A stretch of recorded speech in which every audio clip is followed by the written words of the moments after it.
నా పేరు సరళ వీరేంద్ర కుమార్ అండి. నేను ఒక ఏజెంట్ ఖత్తర్ అని చెప్పి ఖత్తర్ తీసుకొచ్చి అక్కడి నుంచి సౌదీ అరేబియా తీసుకొచ్చేసారండి ఎడారిలోకి. నేను ఈ నెల 10వ తారీఖున వచ్చానండి ఖత్తరు. అక్కడి నుంచి 11వ తారీఖున సాయంకాలం నన్ను సౌదీ అరేబియా ఎడారిలోకి తీసుకొచ్చేసారండి. అక్కడ ఆ బాబా నన్ను 4 రోజులు ఉంచుకుని సౌదీ అరేబియాలోని ఇంకా చాలా దూరంలో తీసుకొచ్చి పడేయారండి ఎడారిలోని. నాకు 11వ తారీఖు నుంచి ఇప్పుడు వరకు నాకు ఆరోగ్యం ఏం బాగోలేదండి. రక్తంతో వాంతులు అయిపోతున్నాయి, ముక్కులంటే రక్తం వచ్చేస్తుందండి. ఇప్పుడు వరకు బాత్రూమ్కి వెళ్ళలేదండి, నేను బాత్రూమ్ రావట్లేదండి. చాలా ఇబ్బందులు ఎదుర్కొన్నానండి.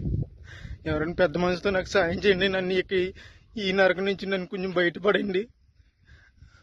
నన్ను ఇక్కడ తీసుకొచ్చిన ఏజెంట్కి నేను వీసాకి 1,70,000 ఇచ్చానండి. 1,70,000 అప్పు చేసి ఇచ్చామండి, నేను మా కుటుంబ సభ్యులందరూ. ప్లీజ్ నన్ను కానీ ఇలా వదిలేదండి. 10 రోజుల్లో కనుక నేను ఇలా ఉంటే కనుక చచ్చిపోతానండి.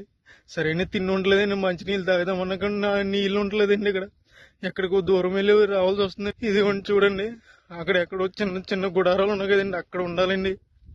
అన్ని వంటలేనండి, ఇవన్నీ వంటలేనండి. ప్లీజ్ అండి, నన్ను ఇక్కడ నుంచి కాపాడండి కొంచెం. ప్లీజ్ అండి, ఎవరొకరు సాయం చేయండి నాకు, ప్లీజ్ అండి.